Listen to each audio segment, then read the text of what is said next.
حکم آپ اسی کو دیں گے نا جس کو پہلے نماز سکھائی ہوگی، جس کو طہارت کا مسئلہ سکھایا ہوگا، استنجا کرنا آپ نے سکھایا ہوگا، وضو کرنا سکھایا ہوگا کم از کم، پھر نماز کا طریقہ آپ نے سکھایا ہوگا، تبھی تو بچے کو کہیں گے۔ کون باپ ہے جو اپنے بچے کو سکھا رہا ہے؟ اور پھر وہ نبی جو رحمت للعالمین ہے وہ فرما رہے ہیں جب بچہ 10 برس کا ہو جائے تو مار کر نماز پڑھاؤ۔ اعلی حضرت امام علیہ سنت فرماتے ہیں کہ مار کر نماز پڑھاؤ، سرکار نے حکم فرمایا، یہ اس لیے نہیں تھا کہ وہ نماز ہے، بلکہ اس لیے کہ وہ فرض ہے۔ اس لیے نہیں کہ نماز ہے، اس لیے کہ فرض ہے۔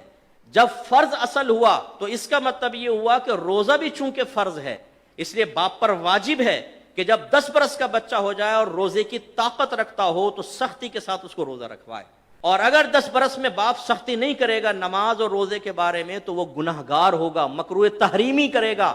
مکروہ تحریمی فعل ہے یہ، کیونکہ حدیث کا رد کرنا یا اس کے خلاف جانا مکروہ تحریمی ہوتا ہے، سرکار کے حکم کے خلاف جانا۔ اب کتنے والدین ایسے ہیں، ہم تو ہر دو بچہ 10 برس، ابھی تو کھیلنے کی عمر ہے، ابھی کون سا بالغ ہوا ہے؟ بھائی بلوغت سے، اسی لیے تو آپ کے نبی سمجھانے بلوغت سے پہلے سکھاؤ اس کو۔ یہ بالکل ایسا ہوگا جیسے ایک نوجوان کا UK کا ویزا لگ گیا اور آپ کہیں کہ بیٹا امیگریشن کے سارے قوانین سیکھ لے، ذرا وہاں کے لاس سیکھ لے کہ تو وہاں تو اترے گا، غلط کام نہ کر۔ وہ کہے ٹھہرو بھائی ٹھہرو، پہلے UK کی سرزمین پہ اترنے تو دو، پھر سب سیکھ لوں گا۔ تو آپ کیا کہیں گے؟ اتر کے کوئی غلطی کرے گا واپس بھیج دیں گے، بے وقوف آدمی، ابھی سے سیکھ یہاں پر، آئلٹس وغیرہ کر، لینگویج آج کل بہت ضروری ہے، اور سارے قوانین۔ لہٰذا اگر کوئی نسوار رکھ کے پچکاریاں مارتا ہے نا یہاں پر، یا نظر بچا کر لفٹ کے اندر پان کی بڑی سی پیک پھینک کر پورا رنگ کر دیتا ہے جہاں رنگ کرنے کی کوئی حاجت بھی نہیں ہوتی، یہ بھی جب دبئی جائے گا تو سارے لاس سیکھ کر جائے گا۔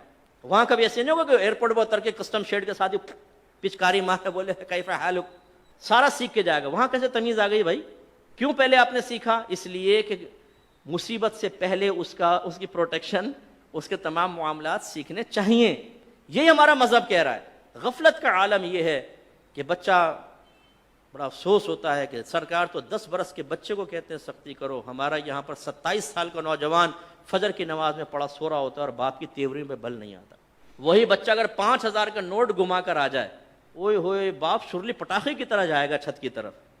5000 کا نوٹ گما کر آ گیا، دونوں دن 2-4 تماچے مارے گا، چائے لائیں گے تو چائے کو لات مار دے گا، لے جاؤ نہیں کھانے کو دل چاہ رہا۔ 5000 کا نوٹ، او کمبخت جا کر دیکھ کہیں پڑا ہوگا، بیٹے کو 10 دفعہ دوڑائے گا، بڑا بے چین پریشان۔ وہی بچہ فجر کی نماز قضا کرے تو زیادہ اتنا بڑا بدبخت ہے، پڑھتا ہی نہیں نماز، نکل جائیں گے۔ ناشتہ ڈٹ کے کھا رہے ہیں، سب کچھ ہیں، بھائی کوئی خوف نہیں ہے آپ کو؟ آپ کی اولاد جہنم بھی بن رہی ہے۔ ایک نماز قضا کرنے پر اس کا نام جہنم کے دروازے بھی لکھ دیا گیا۔ جیسے آپ کے دروازے پہ آپ کے بیٹے کے بارے میں اکرم نام ہے تو اکرم چرسی لکھ کے کوئی چلا جائے تو خوش ہوں گے آپ؟ بولیں گے کس نے لکھا ہے میرے بیٹے کو چرسی؟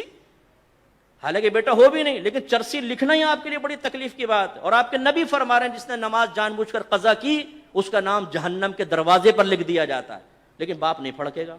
چرسی پہ پھڑک گیا، وہاں جہنمیوں میں نام لکھا گیا، اولاد کو کوئی پرواہ نہیں ہے۔